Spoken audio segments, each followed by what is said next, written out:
Picture पूरी clear हो जाएगी कि हादसा कैसे हुआ। ये मैं खड़ा हूं, आपको दिख रहा हूं, रेलवे ट्रैक मेरे आगे आपको नजर आ रहा होगा। अब देखिए कितने ट्रैक दिख रहे हैं, ट्रैक 1, ट्रैक 2, ट्रैक 3, यानी 3 ट्रैक थे वहां पर, 3 ट्रैक थे। एक ट्रैक पर पहले से आपको क्या नजर आ रही है, मालगाड़ी। एक ट्रैक पर आप देखिए मालगाड़ी खड़ी है, उसके आगे देखिए लूप लाइन है। लूप लाइन क्या होती है, ट्रैक चेंज करने के लिए लूप लाइन का इस्तेमाल करते हैं। उसके आगे सामने देखिए कोरोमंडल एक्सप्रेस आ रही है, दूसरे ट्रैक पर आगे आती है और सिग्नल देखिए रेड है। रेड सिग्नल होने के बावजूद वो क्या करती है, लूप लाइन में चली जाती है।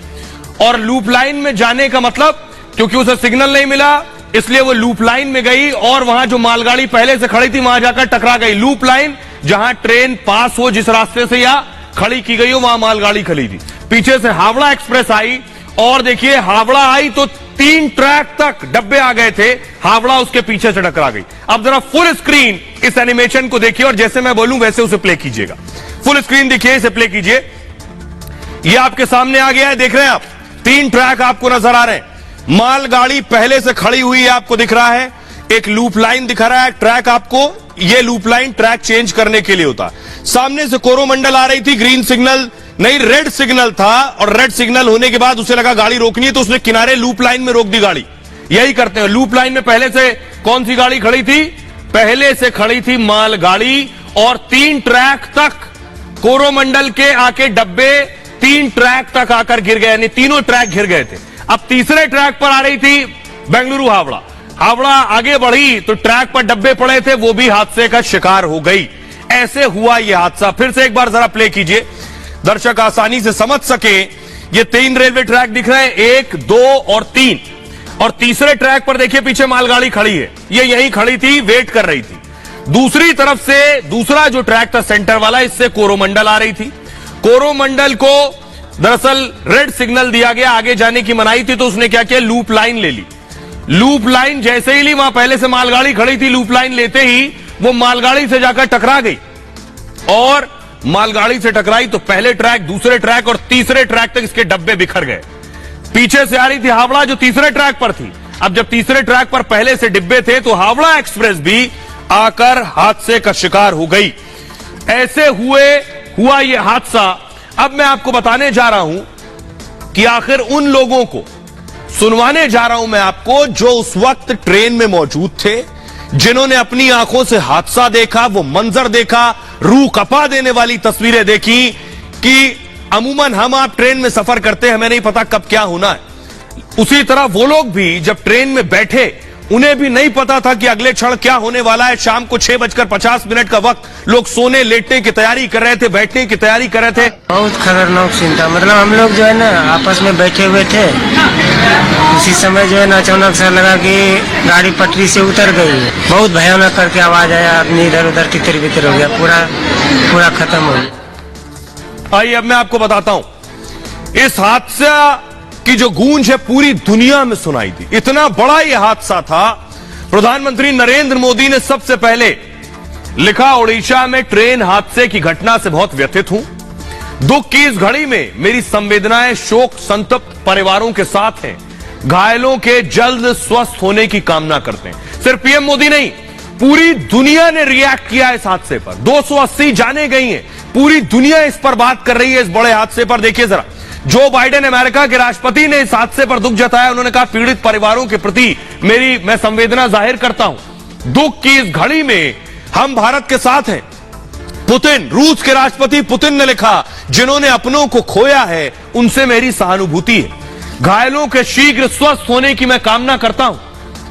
व्लादिमीर जेलेंस्की, राष्ट्रपति यूक्रेन के, उन्होंने लिखा, मैं हिंदुस्तान का दर्द समझ सकता हूं। सभी रिश्तेदारों और दोस्त के प्रति मेरी संवेदनाएं। ऑस्ट्रेलिया के पीएम एंथनी एल्बनीज ने लिखा, मित्र देश में बड़ा हादसा चिंताजनक है। विनाशकारी दुर्घटना पर गहरी संवेदना व्यक्त करता हूं। हमारी संवेदनाएं घायलों और आपातकालीन कर्मियों के साथ भी हैं। ब्रिटेन के पीएम ऋषि सुनक ने कहा, मेरी संवेदनाएं पीड़ितों के साथ हैं। राहत और बचाव कार्य में लगे लोग प्रशंसा के हकदार हैं। कनाडा के पीएम जस्टिन ट्रूडो ने कहा, हादसे की तस्वीरों ने मेरे दिल को तोड़ दिया है। मरने वाले लोगों के लिए मेरी संवेदनाएं हैं। पूरा कनाडा भारत के साथ खड़ा है। जापान के पीएम फूमियो किशिदा ने कहा, जापान इस हादसे पर शोक व्यक्त करता है। तुर्की के राष्ट्रपति तैयब एर्दोगन ने कहा, इतना बड़ा हादसा दिल दहला देने वाला है, मृत परिवारजनों के प्रति संवेदना व्यक्त करता हूं। पाकिस्तान के पीएम शहबाज शरीफ ने कहा, सैकड़ों लोगों ने जान गंवाई है, इसके लिए मैं दुखी हूं। जिन्होंने परिवार और प्रियजनों को खोया है, उनसे संवेदना है। ताइवान की राष्ट्रपति त्साई इंग वेन ने कहा, पीड़ित परिवारों के प्रति गहरी संवेदना है। ताइवान दुख की घड़ी में भारत के साथ खड़ा है। संयुक्त राष्ट्र के महासचिव एंटोनियो गुटेरेस ने कहा, भारत में ट्रेन दुर्घटना से बेहद दुखी हूं, मेरी संवेदनाएं और प्रार्थनाएं पीड़ितों के साथ हैं। तो ये दुनिया ने इस पर क्या कुछ कहा है, ये मैंने आपको बताया। आप अंदाजा लगाइए, पूरी दुनिया भारत के इस हादसे के साथ खड़ी है, दुखी है, संवेदनाएं व्यक्त कर रही है।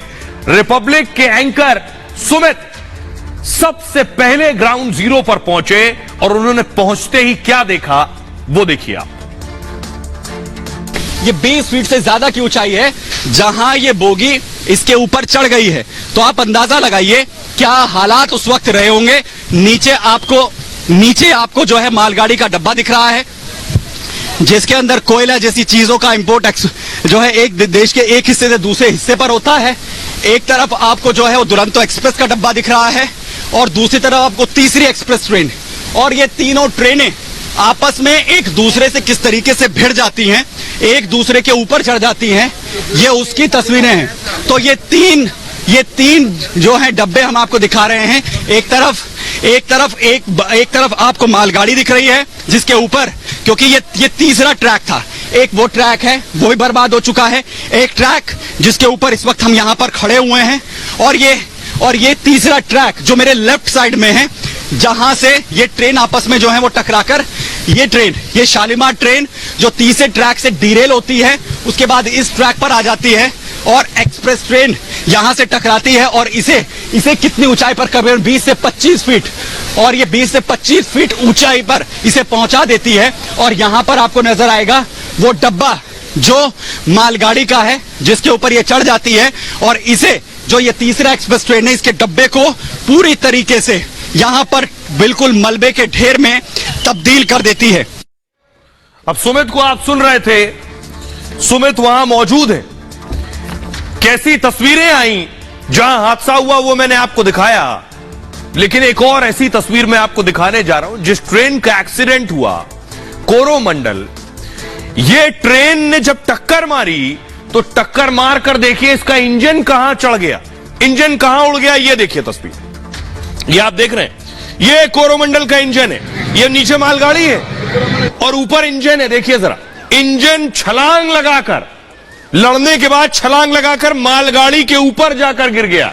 फुल स्क्रीन लीजिए जरा इस तस्वीर को फुल स्क्रीन लीजिए। अब देखिए जरा ध्यान से, मालगाड़ी नीचे है, इंजन ऊपर है।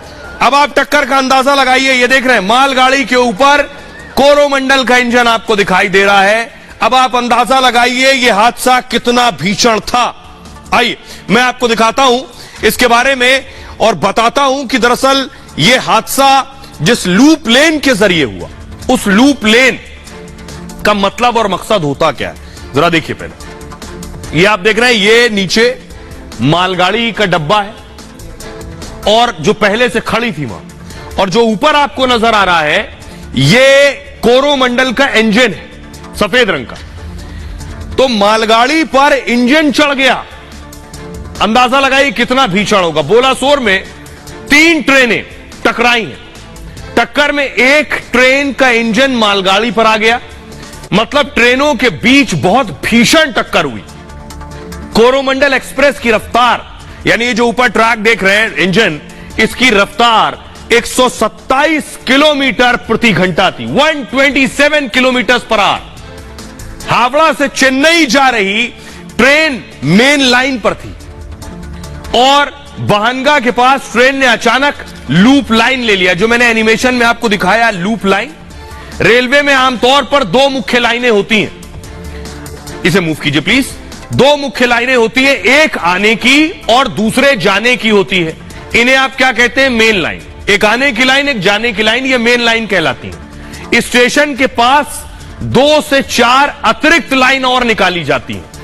इन्हीं रेलवे की लूप लाइन कहा जाता है। अब आप समझ गए मेन लाइन क्या है और लूप लाइन जो एक्स्ट्रा लाइंस होती हैं। पैसेंजर ट्रेन इसी लाइन से प्लेटफॉर्म में पहुंचती है, यानी अगर आप उस स्टेशन पर गाड़ी नहीं निकलनी है, रुकनी है, तो वो मेन लाइन से जाएगी। स्टेशन पर रुकना है तो एक लूप लाइन दी जाती है स्टेशन के अंदर आने की।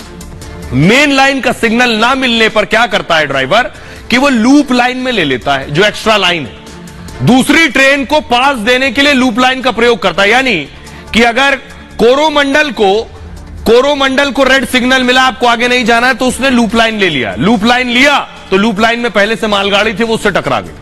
मालगाड़ी खड़ी करने के लिए भी लूप लाइन का इस्तेमाल करते हैं, वहां पहले से मालगाड़ी खड़ी थी।